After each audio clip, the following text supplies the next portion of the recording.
అందరికీ నమస్కారం. నేను మీ బండెడ్డి రామకృష్ణ, జనసేన పార్టీ కృష్ణా జిల్లా అధ్యక్షుడిని. మీ అందరి ముందు రావడానికి ముఖ్య కారణం, మరి నిన్నటి నుంచి పార్టీని విడిచిపెట్టి వెళ్లిపోతున్న వారు ఏది పడితే అది మాట్లాడుతూ ఉన్నారు. మనం ఒక్కసారి గమనించాలి. 2014 నుంచి అనేక మంది నాయకులు, కార్యకర్తలు, జన సైనికులు, వీరమహిళలు ఈ పార్టీకి సేవలు అందిస్తా ఉన్నారు. అలాంటిది ఒక మనిషికి సీట్ రాలేదని చెప్పి ఎంత మాట పడితే అంత మాట మాట్లాడుతా ఉన్నాడు. ఎవరో కాదు, పోతిన మహేష్ అనే వ్యక్తి మరి రాజకీయ భిక్ష పెట్టింది పవన్ కళ్యాణ్ గారు.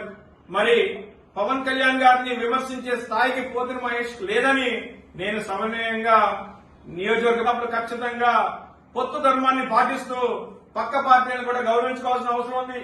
ముఖ్యంగా ఇది ఎన్డీఏ నేతృత్వంలో ఏర్పడినటువంటి పొత్తు. ప్రధానమంత్రి గారంటే రాష్ట్రంలోనే కాదు, దేశంలోనే కాదు, ప్రపంచం నలుమూలలా మరి పేరు ప్రఖ్యాతులు గాంచిన నాయకులు నరేంద్ర మోడీ గారు. మరి అలాంటి వారి నాయకత్వంలో ఏర్పడినటువంటి ఈ ఎన్డీఏ పొత్తుని మనందరం గౌరవించుకోవాలి.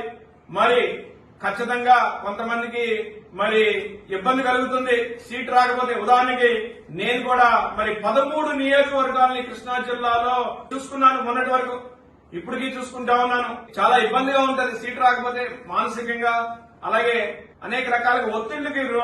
మరి 2019 ఎన్నికల్లో పాల్గొన్నారు, పోటీ చేశారు, చాలా స్వల్ప మెజారిటీతో ఓడిపోయారు. అంత బలంగా పనిచేశారు కాబట్టి క్రమశిక్షణతో ముందుకు నడిచినటువంటి నాయకుడు బొమ్మిడి నాయకర్ గారు. అలాంటి నాయకుడికి ముందు సీటు ప్రకటించారు.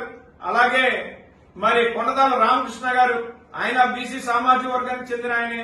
అలాగే మరి వంశీకృష్ణ యాదవ్ గారు, ఆయన మరి బీసీ సామాజిక వర్గానికి చెందిన వ్యక్తే. అయినా సరే మరి ఈ పొత్తుల్లో ఎన్నో కష్టాలున్నా సరే బీసీ సామాజిక వర్గానికి ఒక ప్రత్యేకత పీట వేయాలని చెప్పి పవన్ కళ్యాణ్ గారు పాటుపడ్డారు. ఆ ముగ్గురికి సీట్లు అందించారు. అలాగే 5 ఎస్సీ